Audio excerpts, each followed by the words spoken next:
존귀와 영광과 찬송을 받으시기에 합당하신 하나님 아버지, 우리를 하나님의 자녀로 인쳐주시고 우리를 위해 모든 것을 아끼지 아니하시고 내어주시는 하나님의 그 크고 놀라운 사랑에 진심으로 감사드리옵나이다.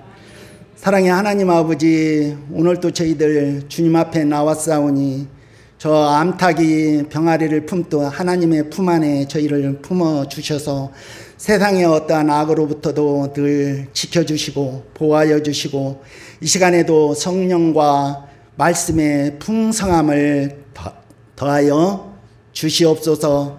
사랑의 하나님, 지난 전반기를 돌아볼 때 모든 것들이 하나님의 은혜였고 은혜였습니다. 하나님의 은혜가 아니었더라면 저희가 지금 이 자리에 설 수도 없었습니다.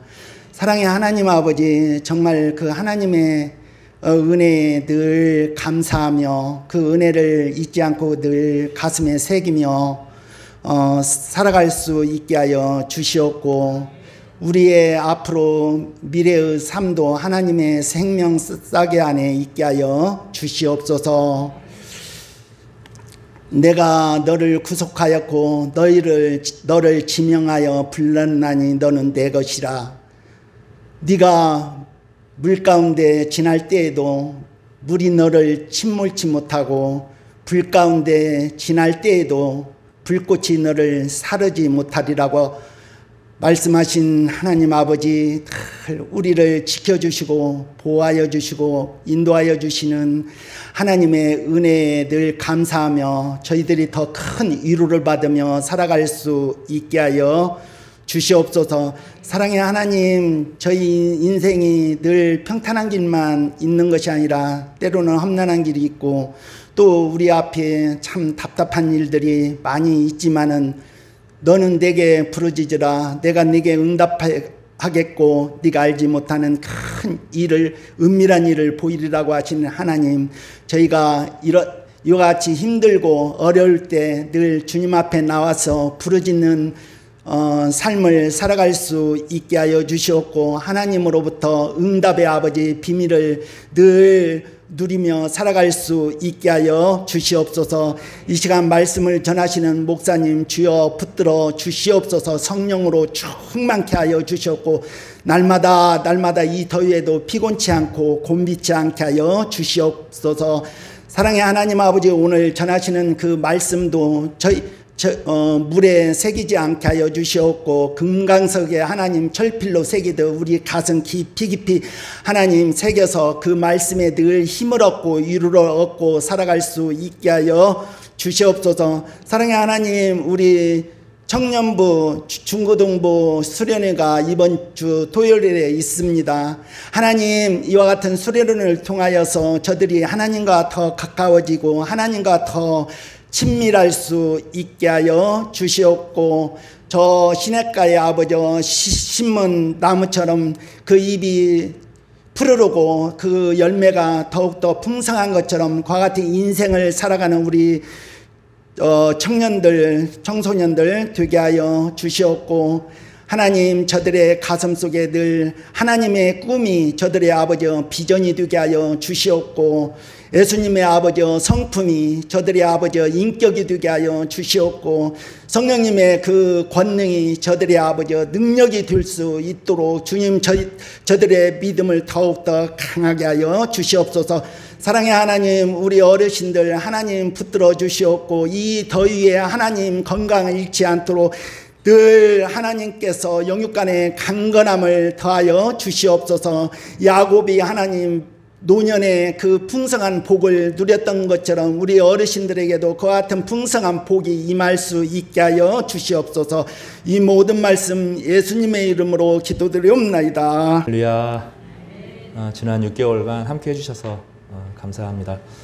저는 두 가지 면에서 되게 감사하는데, 하나는 저희 교회가 탄핵과 계엄의 상황에서 정치적인 문제 때문에 서로 욕하거나 분열되거나 또 극우나 극좌나 이런 데서 휘몰아치지 않았다는 것입니다. 많은 교회들이 정치적으로 어려움을 많이 겪습니다. 목회자의 정치적인 입장과 또 청년들의 정치적인 입장이 너무너무 달라서 많이 어려움을 겪는데 저희 교회는 한마음으로 복음의 본질이라는 게 힘과 권력을 취하는 것이 아니라 그리스도의 낮아지심에 있다 하는 것을 오랫동안 배워왔고 그 안에서 십자가의 낮아지심을 묵상할 수 있게 되어서 대단히 감사합니다. 또 하나님께서 역사와 민족을 이루셔 가는데 이 땅의 교회들을 아직 괜찮다, 아직 열심히 해봐라 하는 기회를 주셨다고 하는 믿음이 좀 저에게 많이 생겼습니다. 여기서 대단히 감사하는 것입니다. 팔레스타인에 있는 사람들, 또 요르단이나 이런 지역에 있는 사람들은 하늘 위로 미사일이 날아가는 걸 이렇게 본 거예요. 또 텔아비브에 살아가는 사람들은 어떤 일이 있냐면 진짜 자기 마을 앞에 미사일이 막 떨어지는 겁니다. 그리고 미사일이 떨어지는데 미사일이 말라가지고 이걸 격추하고 하는 것을 눈앞에 보는 일들이 벌어진 거죠. 세상이 쉽지가 않습니다. 그 자유의 나라라고 하는 미국 캘리포니아 주 안에서는 막 시위를 하는데 군인들이 와가지고 총으로 막 쏩니다. 그런 일들이 실제로 벌어졌고 또 텍사스라고 하는 지역에서는 갑자기 비가 왔는데 300명 넘는 사람이 비가 오는 줄을 몰랐다가 일기예보를 공무원들이 다 해고해가지고 일기예보를 못한 거예요. 그런 일이 벌어져서 이렇게 일어난 거죠. 세상이 점점점 어려워집니다. 그런데 지도자들이라고 하는 사람들은 항상 흰말을 타고 있는 거죠. 요한계시록에 있는 것처럼 나는 평화의 왕이다. 나를 따라야 영광이 임한다 하고 자기의 평화의 왕을 영광스럽게 막 자기를 드러냅니다. 그런데 그 사람이 지나간 뒤에는 검은 말이 따라오고 붉은 말이 따라오죠. 전쟁이 오고 흉년이 따라오고 기근이 오고 전염병이 임하는 그런 일들이 전 세계에서 벌어집니다. 우리가 목도하고 있는 것은 바로 그런 현실이죠. 우리도 거기에 눈이 팔리면 너무 힘들고 우리 불안한 삶 가운데 어떻게 살 것인가 이럴 텐데 요한계시록에 보니까 그것은 표면적인 것이고 실제로는 영적인 왕이 계신데 보좌에 앉으신 온 우주를 창조하신 하나님께서 여전히 세상을 창조하고 계시고 어린 양이 있다는 거예요. 자기를 비워서 낮아지시고 낮아지셔서 십자가에 죽기까지 우리를 위해서 자기의 모든 피를 흘리신 예수님께서 왕이시라는 거예요. 그리고 그 주님을 따르는 자를 이 어린 양이 이끌어내는데 생명샘에 이끌어 가신다 하고 약속하고 계시는 것입니다. 그래서 우리는 힘과 권력과 돈과 명예에 휩쓸리지 않고 하나님 말씀에 귀를 기울이며 자기를 비우고 또 가장 낮은 자들과 연약한 자들을 돌보고 거기에 하나님의 영광이 있다는 생각을 하면서 거기 그 사람들과 함께 살아가는 겁니다. 여러분 또 그 역사에 동참해 주셔서 감사합니다. 우리가 잘 아는 것처럼 여러 번 이야기했지만 작년 12월 25일이 멀지가 않아요.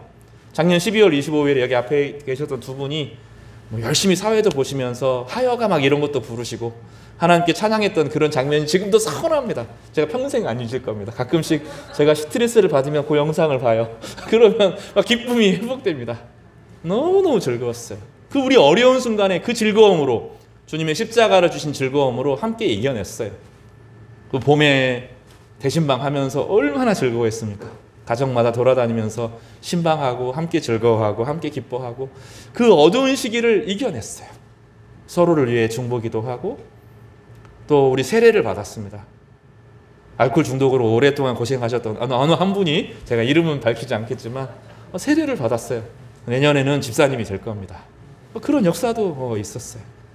맨날 투덜투덜 거리셨던 분이 어느 날 찬양팀 앞에 예쁜 옷 입고 찬양하기 시작하고 그분도 함께 세례를 받았습니다. 지금은 아직도 투덜투덜 거리시는데 몇 년 지나고 나면 은혜로스러운 말씀을 막 하면서 저분이 옛날에 저랬나? 우리 그럴 날이 반드시 올 거라고 제가 믿습니다. 입에 욕이 떠나고 찬양이 가득하고 하나님의 은혜의 말이 가득하고 가족 전체가 회복되고 세워질 것을 저는 분명히 믿습니다. 왜냐하면 성령이 계시기 때문입니다.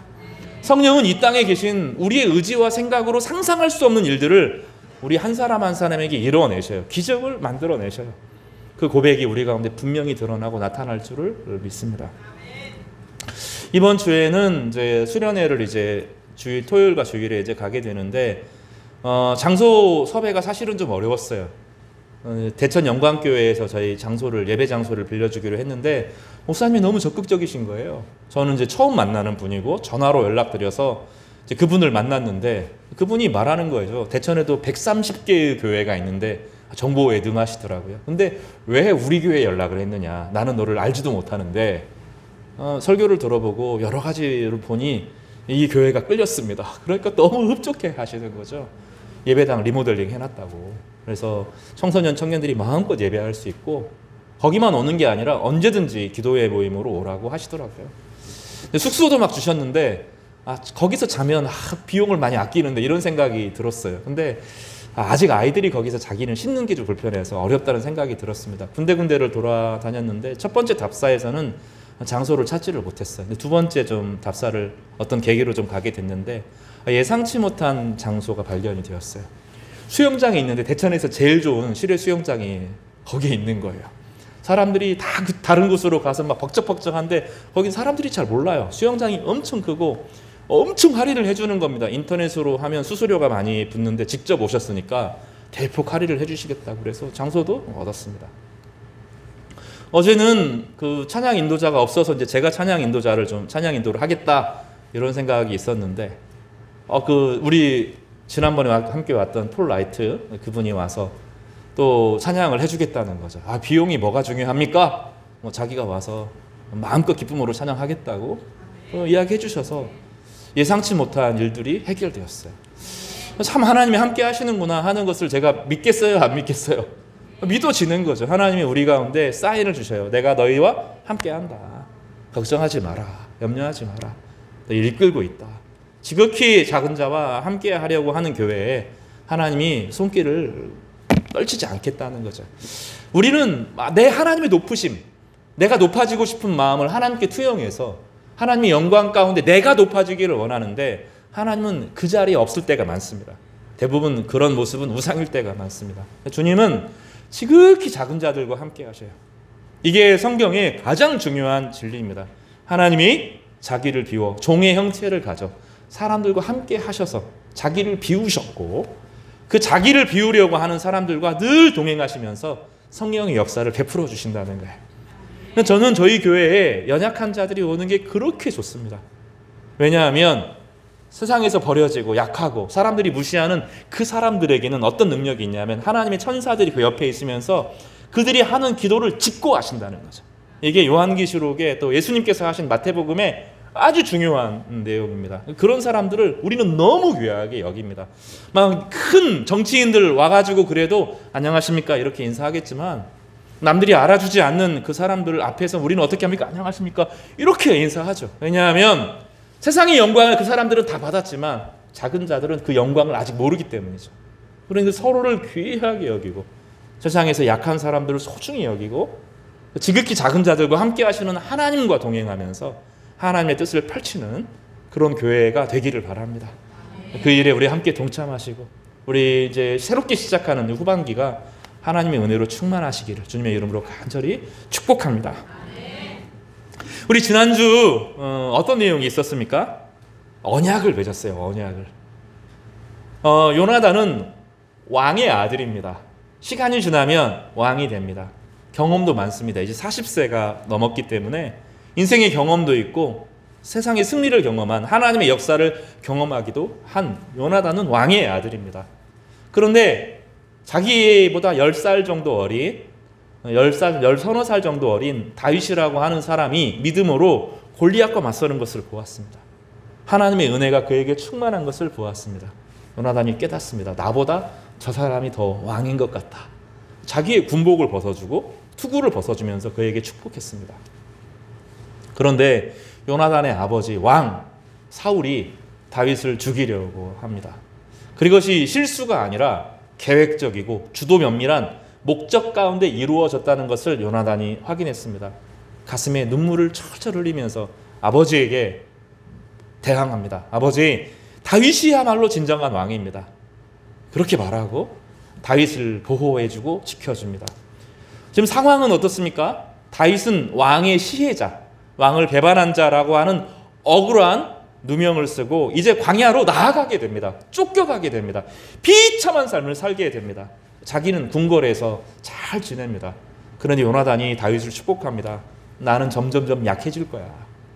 너는 하나님의 능력 안에서 복의 근원으로 살 거야. 너는 복되고 복되고 복되고 복되고 복될 거야.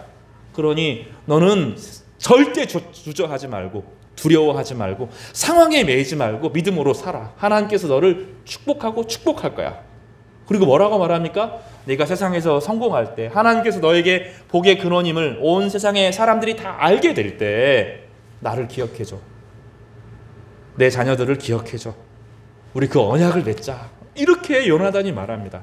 자신의 지위를 내려놓고 자신의 권력을 내려놓고 그 버려지는 쫓겨가는 억울하게 아무것도 남지 않는 하루하루를 힘겹게 살아가야 될 이 도망자 다윗을 향하여 왕으로 인정하고 축복해 주는 것입니다. 사랑하는 우리 성도 여러분, 이것이 복음입니다. 그 비참한 사람에게 하나님의 역사가 어떻게 나타날 것을 알고 기억해 주는 거죠. 설교할 때마다 제가 그런 심정으로 여러분에게 설교합니다. 여러분 한 사람 한 사람이 하나님 보시기에 얼마나 아름다운지. 지금은 형편이 여러 가지 고민과 어려움과 아픔과 괴로움이 있다 할지라도 하나님께서 여러분을 복의 근원으로 삼으실 줄 저는 믿습니다. 요나단이 그 마음으로 다윗을 축복해서 보냅니다. 다윗은 너무 어려웠어요. 그를 따르는 몇 사람과 함께 이리저리를 방황하는데 제사장을 만나서 함께 한 끼 식사를 얻고 최소한의 무장할 것을 얻고 광야로 나왔습니다. 다윗에게 어떤 일이 있었냐면 그가 도망갈 곳이 없어서 사울은 너무 자기를 혹독하게 몰아치니까 도망갈 곳이 없어서 이 이스라엘의 원수인 블레셋에 혹시 자기를 받아줄까 하고 거기에 어려움에 빠졌지만 그 가드 왕에게 자기 신세를 의탁하기도 했습니다. 21장의 내용인데 그때 사람들이 다윗을 알아보았습니다. 뭐라고 알아보냐면 사울은 천천히요 다윗은 만만이라고 일컬어짐을 받았던 하나님의 사람이다. 얘 데리고 오면 우리 나라가 망할 것이다. 이런 얘기를 이스라엘 사람, 블레셋 사람들이 하는 거죠. 다윗이 이제 함정에 빠진 것처럼 위기에 빠지게 되었습니다. 앞에서는 사울이 덤벼 있고 지금 골리앗의 고향이었던 이 가드 왕에게 사로잡히는 어려움에 처해진 거죠. 다윗이 큰일 났습니다. 다윗이 순간적으로 그 상황 가운데 기도합니다. 하나님, 이 상황을 제가 해결할 방법이 없습니다. 주님 도와주십시오. 이렇게 하는데 하나님께서 은혜를 딱 주시는 거죠. 미친 채 해라. 그래서 미친 체를 합니다. 침을 질질질 흘립니다. 여러분 근데 가만히 있으면 침이 질질 흐르나요? 침을 흘리려고 하면 안 흘려져요. 제가 해봤는데 안 되더라고요. 근데 뭐 침이 질질 흘러지는 거예요. 이렇게 침이 질질 흘러지고 뭐 미친 척 하는 생각이 들고 막 그 사람들 앞에 오줌을 막 싸는 거죠. 아, 미쳤다 이런 생각을 하는 겁니다. 근데 옛날 사람들은 우리와 같지 않습니다. 미친 것은 신이 임한 거다. 그래서 저 사람이 감당할 수 없는 신을 갖고 있기 때문에 미친 것이다. 이런 생각을 하니까 못 죽이는 거예요. 그래서 가드왕이 놓아줍니다. 다윗을. 이 미친놈 하면서 우리가 손댈 수 없구나 하고 놓아줍니다. 그래서 다윗이 살아나는 거죠. 얼마나 큰 수치를 겪습니까? 그래 다윗이 이 수치를 겪는데 그리고 나서 이렇게 고백해요. 시편 34편이 그 고백에 담겨 있습니다. 오늘 제가 예배드릴 때 읽었던 본문인데 내가 여호와를 항상 송축하며 내 입술로 항상 주를 찬양하리이다. 내 영혼이 여호와를 자랑하리니 곤고한 자들이 이를 듣고 기뻐하리로다. 나와 함께 여호와를 광대하시다 하며 함께 그의 이름을 높이세. 내가 여호와께 간구하며 내게 응답하시고 내 모든 두려움에서 나를 건지셨도다. 그들이 주를 앙망하고 광채를 내었으니 그들의 얼굴은 부끄럽지 아니하리로다. 이 곤고한 자가 부르짖음에 여호와께서 들으시고 그의 모든 환난에서 구원하셨도다. 여호와의 천사가 주를 경외하는 자를 둘러 진치고 그들을 건지시는도다. 너희는 여호와의 선하심을 맛보아 알지어다. 그에게 피하는 자는 복이 있도다. 이렇게 고백해요.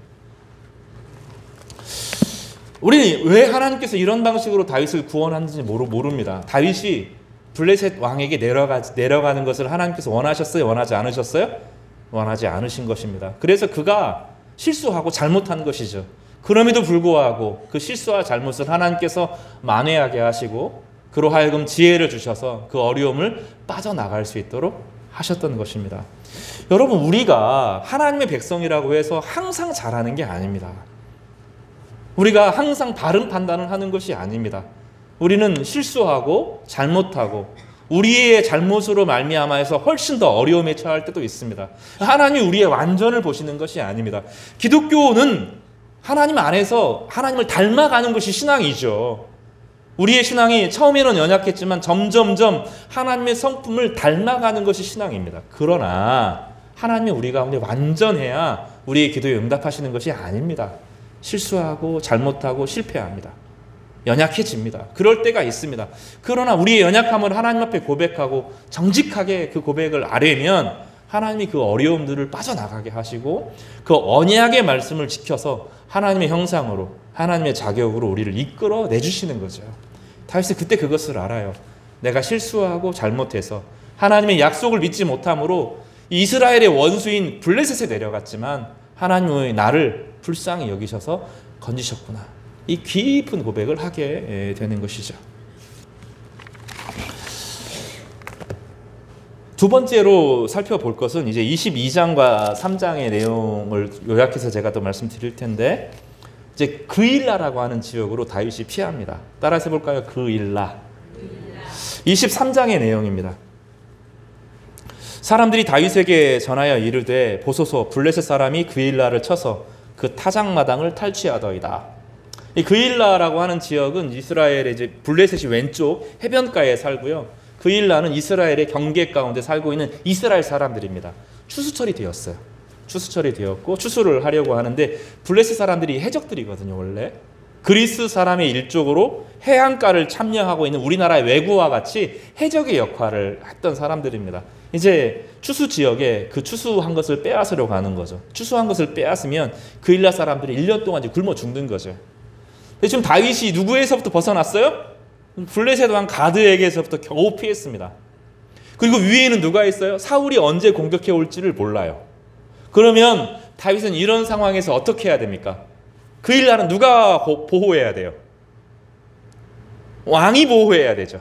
자기 나라의 어려움의 백성에 처했기 때문에 사울이 와서 보호해줘야 됩니다. 근데 사울은 지금 어디에 관심이 있습니까? 다윗을 잡아 죽이는 데 관심이 있는 거죠. 다윗은 지금 어떻게 해야 됩니까? 그일라가 어려움에 처해 있으면 더 남쪽으로 도망을 가야 되죠. 그래서 자기의 안전을 취해야 됩니다. 그런데 마음 가운데 마음이 불편해지는 거예요. 이 그일라 사람들 저 추수할 거 다 빼앗기면 저 사람 굶어 죽는데 마음이 아프고 힘든 거예요. 가만히 있으면 되는데 그걸 가지고 굳이 또 기도합니다. 마음이 불편한 것으로 그치면 되는데 괜히 또 하나님 앞에 나와서 하나님 이 그일라를 어떻게 해야 됩니까? 나는 숫자도 적고 블레셋은 군대가 많고 사울은 공격해 오려고 하는데 그일라 사람들은 어떻게 합니까? 그럴 때 기도 안 하면 되고 그냥 도망가면 되는데 굳이 기도를 해요. 이 사람이. 기도를 하니까 하나님께서 뭐라고 말씀하셔요? 구원하라 이렇게 말씀을 하셔요. 사람 블레셋 이제 자기를 따르는 이제 소수의 사람들이 이제 좀 얼마나 조금 사람이 모였는데 그 사람들에게 물어봐요. 야, 저 그일라를 구원하라고 하나님께서 말씀하셨다. 그거 당신이 잘못 알아들은 거라고. 하나님이 이 어려운 상황에서 우리 생명을 지켜달라고 이야기해야 되지. 저 그일라를 구원하라고 하는 것은 지금 당신이 미쳤든지 잘못 알아들은 것입니다. 하나님께 다시 물어보십시오 하고 하나님께 물어보라고 해요. 그러니까 또 기도합니다. 기도하고 그 당시 우림과 둠김이라고 하는 제사장 입는 옷이 있었는데 에봇이라는 겁니다.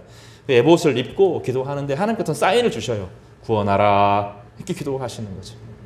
다윗이 다시 한번 또 물어봅니다. 내가 그일라 구원하면 이 그일라 사람들이 자기를 보호해주고 지켜줄까요? 그럼 물어보니까 아니 너를 배신할 거다 이렇게 말씀하는 거죠. 그래도 가라는 거예요.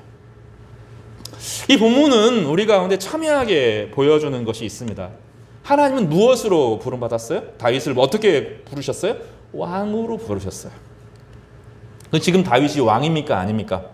아니죠. 다윗의 신분은 무엇입니까? 왕을 시해하려고 하는 자의 억울한 누명을 썼습니다. 이스라엘의 원수, 이스라엘의 대적자, 광야에 쫓긴 자, 자기 생명도 지키지 못하는 비참한 자, 이것이 다윗의 외적인 모습입니다. 그런데 하나님은 다윗을 뭐라고 보시는 거예요? 네가 지금 겉으로는 왕이 아니지만 실제로 너의 내면은 너를 내가 뭘로 불렀다는 거예요? 왕으로 불렀다는 거예요. 왕답게 살라는 거죠. 사울은 무엇입니까? 겉으로는 왕이에요. 세상의 힘과 권력과 지혜와 명예와 모든 동맹들을 사울이 다 가지고 있어요. 그러면 그는 어떻게 해야 됩니까? 그 모든 힘을 가지고 무엇을 해야 돼요? 그일라의 어려움에 빠진 자신의 백성의 어려움을 먼저 보고 살피고 기도하고 격려하고 돕고 챙기는 일들을 하는 것이 사울입니다. 그러나 진짜 왕의 역할을 요구받은 것은 누구고 실제로 그 일을 한 사람 누굽니까? 다윗이죠. 다윗은 겉은 방황하는 사람이었지만 그 내면에 하나님의 왕으로서 자라가고 있는 거예요. 그리고 왕으로 자라간다고 하지만 아직 갈 길이 멀어요. 그는 10년 넘게 이제 광야 생활 초입이고 10년 넘게 쫓기는 생활을 해야 됩니다. 그러나 하나님은 네가 왕으로서 왕답게 살라고 요청하시는 거예요. 하나님의 약속과 현실 사이에서 우리는 늘 갈등합니다. 우리에게 성령을 주셨을 때, 성경의 말씀을 읽게 하셨을 때, 설교를 들을 때 우리는 존귀해집니다. 내가 그리스도로 구원받았고 성령의 이끄심이 내 안에 있고 하나님이 나를 복의 근원으로 삼게 하실 거야 라고 하나님께서 여러분 모두에게 이야기하셨어요. 아니 나는 아닌데, 나는 그렇게 들은 적이 없는데, 그러면 안 돼요. 왜냐하면 설교를 들었잖아요. 하나님 말씀을 읽었잖아요. 그 하나님 말씀을 읽고 들을 때 하나님께서 뭐라고 말씀하셔요? 너희가 지금 외적으로는 가난할 수 있어. 너가 지금 경제적으로 어려울 수 있어. 주변에 너의 사람들이 너를 싫어할 수도 있어. 너를 가지고 적의를 가지고 대할 수도 있어. 네가 사람들이 너를 미워할 수도 있어.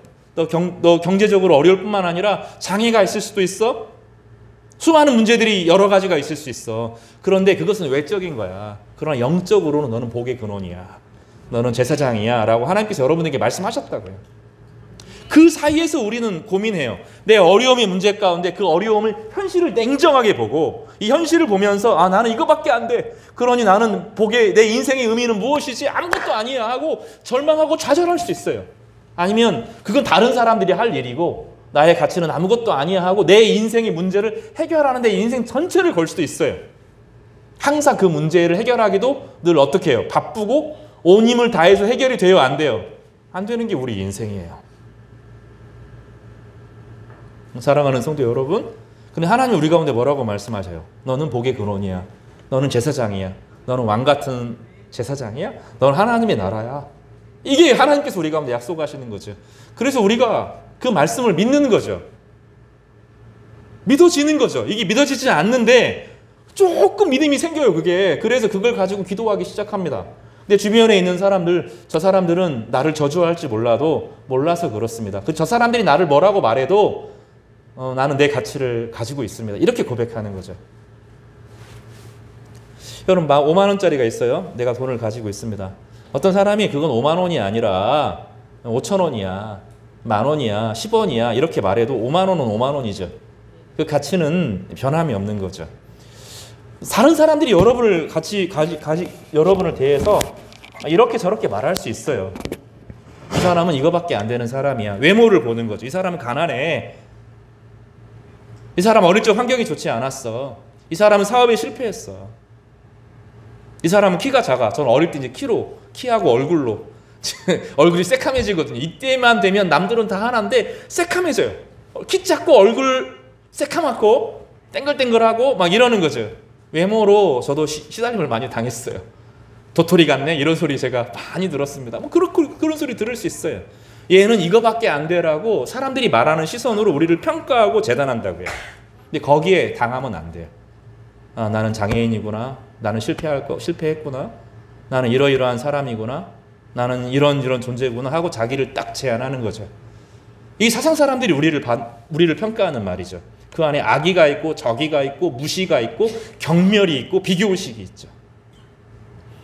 근데 하나님 우리를 뭐라고 말씀하셔요? 너는 복의 근원이라는 거예요. 네가 없으면 거기가 망한다는. 너 때문에 내가 그 직장을 살려주고 너 때문에 그 사람들을 살려주고 너를 통해 세상에 복을 흘러가도록 약속했다는 거예요. 이게 하나님의 약속이죠. 이 둘 사이에서 우리는 늘 고민하는 거예요. 다윗은 어느 쪽을 택합니까? 하나님께 물어보는 걸 택하죠. 그리고 왕으로서 일어납니다. 하나님께서 도와주셔서 그일라를 보호하고 지켜주시고 그들을 건져내십니다. 그리고 어떻게 되죠? 장렬하게 배신당합니다. 그래서 쫓겨납니다. 도망가죠. 우리의 인생이 그렇지 않습니까? 우리 한 주간의 일생이 그래요. 우리는 호의를 가지고 상대방을 대하지만 호의를 가지고 대하면 사람들이 저 사람 착하구나 하고 무시하죠. 이게 세상의 법칙이죠. 호되게 모질게 하는 사람을 먼저 챙겨요. 사람들은 약한 사람, 나에게 잘해주는 사람을 나중에 챙기는 것이 세상의 방식입니다. 여러분, 인지상정 아니에요. 그렇지 않고 힘에 끌리고 권력에 끌리는 것이 세상의 방식인 것을 우리가 점점점 배워가죠. 다윗은 그럼에도 누구를 택합니까? 하나님의 약속을 붙들기로 결심합니다. 왕답게 살아가기로 각오합니다. 성령의 이끌심을 가지고 살아가기를 기도합니다. 그에게 예배가 살아있음이 여기서 드러나죠. 하나님께 묻습니다. 이 어려운 상황에서 본능은 도망가라. 본능적으로 도망가라고 이야기합니다. 이것은 위험하다. 여기서 안전하지 않다. 빨리 도망가라. 주변의 사람들도 다 그렇게 말합니다. 그 마음 중심에 무엇이 있습니까? 하나님을 경외하는 마음이 있고 기도가 있고 오랜 기도를 통하여서 하나님의 응답을 구하는 마음의 심령이 그 안에 있는 거죠. 그래서 그는 그 위기의 순간에도 본능을 따르지 않고 하나님께 기도하는 것을 택합니다. 이것이 성도의 삶이죠.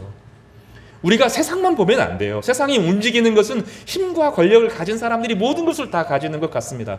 제가 오랫동안 좋아했던 노래가 있어요. 멜로디가 좋아서 Winner takes all. 이긴 사람이 모든 걸 다 가진다. 세상은 그러는 거라는 거예요. 그런데 그것은 세상의 법칙인 것처럼 보여도 그렇지 않아요. 기적이 일어나요. 약한 자들이 가져요. 약한 자들을 하나님께서 보호하는 특별한 자리가 있어요. 하나님께서 역사하시고 하나님의 주권이 있는 거죠. 다윗은 그것을 처음으로 고백해요. 그 가운데서 23장에 그 일날을 건지는데 온 힘을 다하고 장렬하게 배신당하여서 쫓깁니다. 사랑하는 우리 성도 여러분, 지난 한 주, 지난 몇 개월 여러분 그렇게 사셨을 줄 알아요. 그러나 그것이 복의 근원의 삶이고 그럴 때 하나님께서 여러분을 정말로 왕으로 세워가는 긴 여정의 인생을 회복시켜 주시고 하나님의 동행하심을 경험하게 될 줄로 믿습니다. 성령께서 여러분에게 응답하시고 위로해 주실 줄 믿습니다. 이제 오늘 본문입니다. 그리고 다윗이 쫓겨서 밑으로 내려가서 이제 엔게디라고 하는 그 광야까지 내려가게 되었습니다.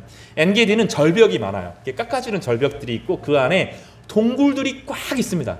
이제 그 동굴들에 암양이 숨어 있기도, 사슴이 아니라 이제 그 암양이 있어요.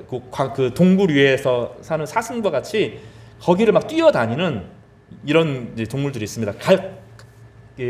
어느 정도 절벽이 되냐면 각도가 막 요래요. 거의 90도 가까운 지역을 막 뛰어다닙니다.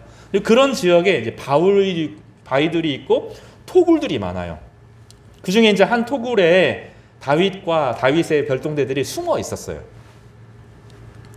사울이 3,000명의 사람들을 불러 모으는데 오늘 본문에 보면 3,000명의 숫자들이 어떤 사람이냐면 이스라엘에서 가장 정예병들, 각 지파 중에서 그냥 뽑은 사람들이 아니라 최고로 전쟁을 잘하는, 전쟁에 능한 사람들을 용병으로 고용해서 그 사람들을 사울의 호위부사로 데리고 있으면서 다윗을 찾는데 온 인생을 다 쏟는 거죠. 다윗의 입장에서 얼마나 억울하겠어요.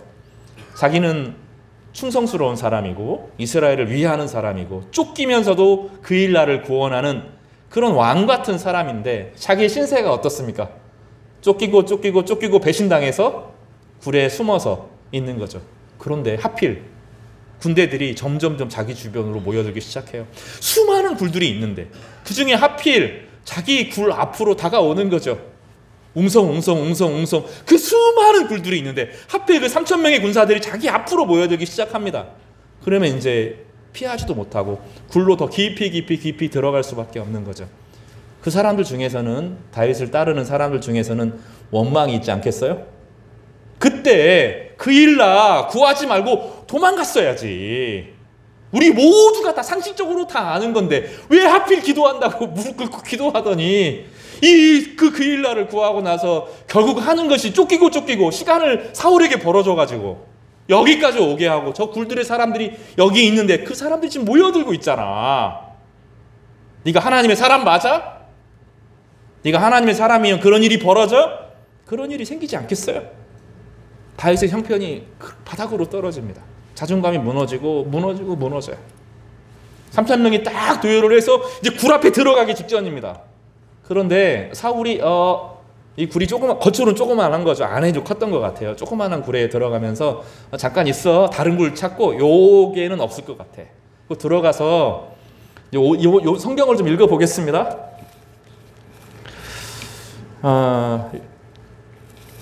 2절 말씀입니다. 2절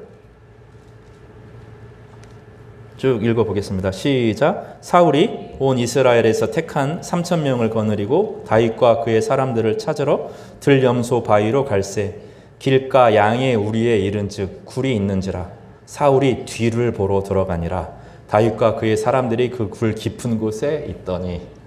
옛날에는 바르시스로 들어갔다, 성경이 너무 고상해야 된다 이래서 그렇게 번역했어요. 성경을 계속 번역하는 사람들이 있는 그대로 번역해야지 왜 자꾸 왜곡해. 뒤를 보러 들어간 거잖아. 이 뒤를 들어가로 본 게 뭐냐면 똥 쌌다고 얘기입니다. 왕이 체면이 있으니까 3,000명 앞에서 똥을 쌀 수는 없잖아요. 근데 그날 하필 그 순간에 배가 아픈 거예요. 우연일까요? 그냥 다윗이 사울이 그날 아침에 뭘 잘못 먹었을까요? 하나님의 섭리일까요? 성경은 뭐라고 말하지? 너희들이 스스로 생각해보라고 말하지 않습니다. 거기 굳이 가가지고 3,000명 딱 도열해 있는데 내가 잠깐 쉬러 갔다 올게 하고 그 안에 들어가서 바지를 내리고 하는 거죠. 목사가 그런 걸 묘사해도 됩니까? 성경이 그렇게 말하기 때문에 제가 이렇게 이야기하는 거죠. 하고 똥을 싸는 거예요. 그 굴 깊은 곳에 좀 살펴보고, 그런데 사울이 이 좁은 굴에는 없을 거다 이런 생각이 들었던 거죠. 그리고 너무 급했어요. 배가 너무 아팠어요. 그래서 한 거죠. 저 굴 안에서 사람들이 어떤 생각을 했을까요? 웃지도 못하고 이거 무서워해야 되는지 민망한 모습으로 그걸 다 지켜보죠. 다윗이 또 얄궂습니다. 옆에 싹 가가지고 옷자락을 하나 싹 펴죠. 사울이 이제 깨끗하게 정리를 하고 겉으로는 작은 굴인데 안에는 컸던 것처럼 보여요. 다윗을 따르는 군사들이 거기 다 있었습니다. 사울이 군사를 불리고 다른 절벽으로 이렇게 갔을 때 다윗이 나아갑니다. 그에게 말하죠. 오늘 본문은 이제 그 다윗의 내면을 보여줍니다. 다윗이 4절입니다. 다윗의 사람들이 이르되 보소서 여호와께서 당신에게 이르시기를 내가 원수를 내 손에 넘기리니라 내 생각에 좋은 대로 그에게 행하라 하시더니 이것이 그날이니라 하니 죽여라. 죽이면 이 고난 끝난다. 그리고 네가 빨리 왕이 될 수 있는 길이 있다. 너무 힘들잖아. 바로 너의 인생을 회복하고 영광스러워져라. 사람들이 다 그렇게 이야기합니다.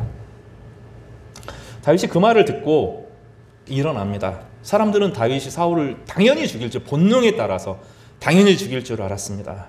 근데 다윗이 일어나서 사울의 겉옷자락을 가만히 봅니다. 그리고 혼자 어떤 생각을 하냐면 내가 손을 들어 여호와의 기름 부음을 받은 내 주를 치는 것은 여호와께서 금하시는 것이니 그는 여호와의 기름 부음을 받은 자가 됨이니라 하고 다윗이 이 말로 자기 사람들을 금하여 사울을 해하지 못하게 하니라. 사울이 일어나 굴에서 나가 자기 길을 갔다고 말합니다. 죽이고 싶은 마음이 다윗에게 있었어요? 없었어요? 있었어요. 금하는 겁니다. 여기까지 가는데 못 죽이는 거죠. 하나님께서 세우시고 아직 하나님께서 사울을 통해서 일하실 것이 있는 것인데 내가 그를 아직 평가하거나 판단할 수 있다 없다? 없다고 생각을 합니다. 그래서 하나님이 손대지 않는 동안 나도 손대지 않겠다. 아직 하나님의 계획을 알지 못하겠다. 만약에 하나님이 손대시려고 했으면 하나님이 능력이 없어서 그를 죽이지 않는 게 아니다. 하나님의 계획이 있다면 나는 하나님의 계획을 믿겠다 하고 손을 딱 금합니다. 그리고 사울을 향하여 이야기를 하는 거죠. 10절입니다. 오늘 여호와께서 굴에서 왕을 내게 내 손에 넘기신 것을 왕이 아셨을 것이니이다. 어떤 사람이 나를 권하여 왕을 죽이라 하였으나 내가 왕을 아껴 말하기를 나는 내 손을 들어 내 주를 해하지 아니하리니 이는 그는 여호와의 기름 부음을 받은 자이기 때문이라 하였나이다 하고 사울을 살려줍니다. 그렇게 이야기가 마무리가 돼요. 그리고 나서 다윗이 좋아졌습니까? 또 도망가는 거예요. 또 도망가고 또 쫓기고 또 굶주리고 다윗이 먹는 게 힘들었어요. 600명 숫자가 나중에 늘어가고 600명의 숫자가 되는데 이 600명을 매일 먹이는 게 너무 힘들었어요. 경제적인 어려움이 다윗에게 제일 큰 어려움이었어요. 그리고 자기를 쫓는 사울 앞에서 늘 어려웠어요. 그 가운데서 자기를 조롱하는 사람들 앞에 늘 무시당하고 왜 하나님을 기름 부음 받은 사람의 수준이 이거밖에 안 되냐고 늘 조롱을 당했어요. 이 세 가지 삼중고가 다윗에게 너무나 어려웠어요. 경제적인 어려움, 자기를 죽이려고 하는 사울의 칼, 그리고 사람들의 조롱. 이 세 가지가 다윗을 늘 비참하게 만들었어요. 하나님께서 나를 사랑하신다면 왜 이 어려움을 나에게 주시는가? 다시는 해석이 안 됐어요. 그럼 하나님은 조금만 더 버텨보라고, 견뎌보라고, 하나님의 때가 있다고, 그러나 너는 왕이다고, 너는 복의 근원이다고, 이 이야기를 계속 말씀과 격려를 통하여서 그에게 베풀어 주셨습니다. 이 고민과 갈등이 너무 치열했어요. 하나님 왜 내 먹을 것을 해결해 주시지 않는가? 하나님은 왜 이 위기에서 나를 건져주시지 않는가? 하나님이 이 조롱거리에서 왜 나를 건져주시지 않는가? 이것이 다윗의 3대 미스테리입니다. 왜 안 되는가? 그 고백을 시편으로 담았어요. 그러니까 시편에 있는 다윗의 고백이 여러분 다 하나님을 찬양하고 높이고 예배하고 그런 노래가 아니에요. 다윗은 절망하고 좌절하고 극복하고 이거를 계속하는 거죠. 하나님이 나에게 모든 것을 만사형통하게 잘해주시는 것이 다윗의 인생이 아니라 그 절박한 어둠 가운데 모세의 이야기를 묵상하고 아브라함의 이야기를 묵상하면서 출애굽기 이야기를 묵상하면서 왜 내 현실은 이렇게 어려운가, 이 고백을 담아서 씨름하는 영적인 씨름이 시편의 고백이에요. 그래서 시편을 우리가 읽는 거예요. 시편의 이야기가 막 너무 좋고 즐거운 이야기로 가득하면 우리 이야기가 아니죠. 우리가 겪는 어려움이 다 그러잖아요. 경제적인 어려움이 있잖아요. 우리를 조롱하는 사람들을 늘 만나잖아요. 나는 잘해주는데 믿지 못하고 저기를 가지고 사리를 가지고 우리는 대하는 사람들을 끊임없이 만나잖아요. 문제가 해결이 되지 않잖아요. 경제적인 문제가 쉽게 해결이 안 되거든요. 내 인생의 과거가 해결이 안 되고 해석이 안 되는 일들이 가득 차 있죠. 그 가운데서 믿음으로 살아야 되나? 현실을 딛고 나아가야 되나? 이것이 다윗의 고민이고 우리의 고민이거든요. 그래서 다윗의 고백이 그렇게 아름답고 읽을 때마다 우리에게 힘이 되고 능력이 되고 소망이 되는 거죠. 다윗은 여기서 물러나지 않습니다. 다시금 하나님을 붙들어요. 넘어지지만 다시 언약을 붙들고 나아갑니다. 다윗이 왜 이 사울을 죽이지 않았을까요? 한 세 가지 이유를 맺을 수 있습니다. 첫 번째로는 하나님의 기름 부음을 존중했기 때문입니다. 사울도 하나님이 세우신 왕이었고 하나님의 주권 가운데 있다는 것을 고백하는 거죠. 이것은 무슨 얘기냐면 하나님이 그를 살려주실 때는 어떤 계획이 있고 그가 회개할 기회, 그로 하여금 다시 돌아올 수 있는 기회를 주시겠다는 약속이 있는 거죠. 그래서 하나님이 그에게 기회를 주시기 때문에 나도 기회를 준다. 그러니까 나는 내 인생에 대해서, 이건 세 번째로 이야기하겠지만, 그것은 내 인생은 하나님께서 나를 이끌어 가실 것이지만 아직 그 사람의 계획을 내가 다 모른다. 하나님이 그를 살려주신 이유를 내가 알 수가 없다. 그러니 그에게 회개할 기회를 주실 하나님을 신뢰하고 두는 겁니다. 두 번째로는 요나단과의 언약 때문입니다. 베리트, 지난주에 살펴본 것처럼 눈물의 맹세죠. 요나단이 다윗에게 이르되 평안히 가라. 우리 두 사람이 여호와의 이름으로 맹세하여 이르기를 여호와께서 영원히 너와 나 사이에 계시고 내 자손과 내 자손 사이에 계시리라 하였느니라. 자손들에 대한 맹세지만 요나단의 아버지잖아요. 자기를 목숨 걸고 지켜준 요나단에 대한 사랑을 다윗은 여기서 그치고 싶지 않았던 거죠. 요나단이 자기에게 은혜를 베푼 것에 대해서 자기는 기억하고 그에게 요나단의 마음을 아프게 하고 싶지 않은 다윗의 마음이 이 안에 담겨 있습니다. 이 베리트라고 하는 것은 정말로 중요합니다. 우리와 하나님 사이가 그저 관계, 상황에 따라서 변하는 것이 아니라 신실하게 자신의 약속을 지키시죠. 하나님께서. 그 약속은 어디에 있습니까? 예수 그리스도의 보혈의 피가 흘려졌잖아요. 우리는 나와 하나님 사이를 그냥 비워두면 안 되고 나와 하나님 사이에 누가 있다는 것을 항상 믿는 거예요. 예수 그리스도가 나를 위해서 피 흘려 주셨다고 하는 것이 우리 앞에 있는 거죠. 그러니 내가 좀 실수하고 잘못하고 무너지지만 하나님 그 언약을 끝까지 지켜주시는 거예요. 그리고 우리가 그 하나님의 사랑을 믿고 하나님의 능력으로 나아가려고 하면 성령께서 역사하셔서 우리로 하여금 불가능한 것들을 이겨내고 내 본능과 두려움에 사로잡히는 것이 아니라 하나님의 신실함에 따라서 살아갈 수 있도록 만들어주시는 것입니다. 그러니 요나단과 다윗 사이에 언약이 있었기 때문에 다윗은 요나단에 대한 언약을 믿고 사울을 살려주는 거예요.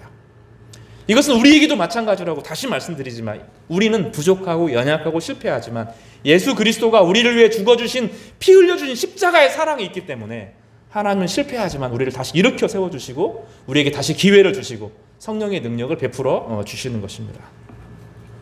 세 번째인데 따라서 해볼까요? 다윗은 하나님의 헤세드를 믿었다. 헤세드는 자비하신 사랑, 책임지는 사랑, 끝까지 책임지는 하나님의 언약적 사랑을 헤세드라고 부릅니다. 무슨 얘기냐면 사울이 힘이 세 보이고 모든 것을 다 가지고 있는 것처럼 보여도 내 인생은 누가 결정한다? 하나님이 결정한다. 이것은 하나님의 주권에 대한 고백이죠. 사람들이 나를 힘들게 하고 그 사람이 커 보이고 그 환경이 커 보이고 그 조건이 커 보여도 내 인생을 이끌어가는 것은 하나님의 언약이고 하나님의 사랑이다. 하나님이 나를 사랑하신다라는 믿음을 믿고 놓아주는 거죠. 우리는 그리스도인이라고 하는 것은 그 사실을 믿는 거죠. 하나님의 주권을 인정하는 것입니다. 내 인생은 그 누구도 다른 사람이 결정할 수 있는 것이 아니에요. 우리의 인생은 누가 결정하셔요? 예수 그리스도께서. 하나님의 안에, 예수 그리스도 안에 있는 사랑 안에서 하나님께서 우리를 이끌어 가시는 거죠. 이것이 다윗의 신앙 고백입니다. 그래서 다윗은 그 위기의 상황, 복수의 상황, 분노의 상황, 절망과 좌절의 상황에서 환경과 조건을 택하지 않고 하나님의 은혜에 깃들어서 살아가기로 생각한 것입니다. 그럴 때 이 사람을 뭐라고 불러요? 복의 근원이라고 부르는 것입니다. 참된 왕으로 일어나는 거죠. 말씀 정리하겠습니다. 사랑하는 성도 여러분, 다윗은 어려웠어요. 가드왕 앞에서 하나님께 그 위기의 상황에서 기도함으로 그 어려움을 이겨냈습니다. 다윗은 쫓기면서도 왕으로서 자기가 할 도리를 다했어요. 겉으로는 남들이 볼 때는 버림당한 사람이지만 다윗은 왕이었고 왕은 자신의 백성을 보호하고 지키는 사람이라고 하는 것을 명확하게 했습니다. 여러분 한 사람 한 사람은 그리스도 안에서 하나님 나라의 왕으로 부름받은 거예요. 여러분의 직장과 여러분의 가정과 여러분의 삶 가운데서 왕권을 행사하시는 여러분 되시기를 주님의 이름으로 축복합니다. 다윗은 하나님의 헤세드를 믿었습니다. 그래서 자기를 죽이려고 덤벼들었던 이 사울이 약점을 보일 때, 약점이 분명히 보입니다. 그럴 때 복수하지 않고 하나님 주권에 맡기면서 그에게 기회를 주고 자신은 하나님의 주권 가운데 인생을 맡기는, 그러니 하나님께서 어떻게 하셔요? 다윗의 인생 전체를 그 믿음대로 이끌어 가시면서 복의 근원으로 하나님의 마음에 합한 사람으로 세상을 건지는 참된 구원자의 모습으로 온 역사 가운데 드러내 주십니다. 성도들은 어려움을 겪습니다. 경제적인 어려움, 살이의 어려움, 사람들이 우리를 불편하게 하는 어려움, 또 영적인 자존감의 문제를 겪습니다. 그러나 하나님께서 여러분에게 회복의 은혜를 베풀어 주셔서 이 모든 어려움을 딛고 일어서서 하나님의 능력의 종으로 여러분 한 사람 한 사람을 세우시기를 주님의 이름으로 축복합니다. 기도하겠습니다. 하나님 아버지, 다윗이 완전한 사람이 아니었습니다. 그는 여전히 연약한 약점들이 있었고 실패하는 모습들이 있었습니다. 그럼에도 불구하고 하나님은 다윗을 끝까지 책임지셨고 다윗의 신앙의 고백을 따라서 자신의 삶을 하나님 앞에 드리고 있습니다.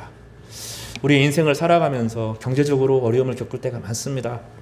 또 사람들과 우리를 미워하는 사람들, 이해할 수 없이 우리를 무너뜨리고 우리를 싫어하고 미워하는 사람들이 많습니다. 하나님, 그럼에도 불구하고 우리가 그런 사람들을 우리의 본능에 대해 대하는 것이 아니라 하나님 나라의 왕으로 세움받은 사람으로서 그들에게 평화의 왕으로 일어설 수 있도록 축복하여 주시옵소서. 우리가 복의 근원이라고 말씀하여 주셨사오니 하나님 이 땅을 살아가는 동안에 복의 능력으로 복의 근원으로 세상을 축복하는 자가 되게 하여 주시고 우리 가운데 주어지는 경제적인 어려움, 살이의 어려움, 또 자존감의 어려움들을 이길 수 있도록 성령의 능력을 베풀어 주시옵소서. 하나님 아버지, 우리에게 믿음의 동역자들을 보내어 주시고 우리를 위해 기도하는 사람들을 또한 보내어 주셔서 함께 기도할 때 하나님의 역사가 이루어지게 하시고 이 저주의 땅, 어려운 세상 가운데 새로운 하나님의 나라가 있음을 선포하는 저희들이 되게 하여 주시옵소서. 하나님, 지금은 비참하지만 하나님께서 우리를 얼마나 위대하게 세우실지 기억하게 하셔서 다시금 영적으로 일어나는 은혜를 허락하여 주시옵소서. 예수님의 이름으로 기도드렸습니다.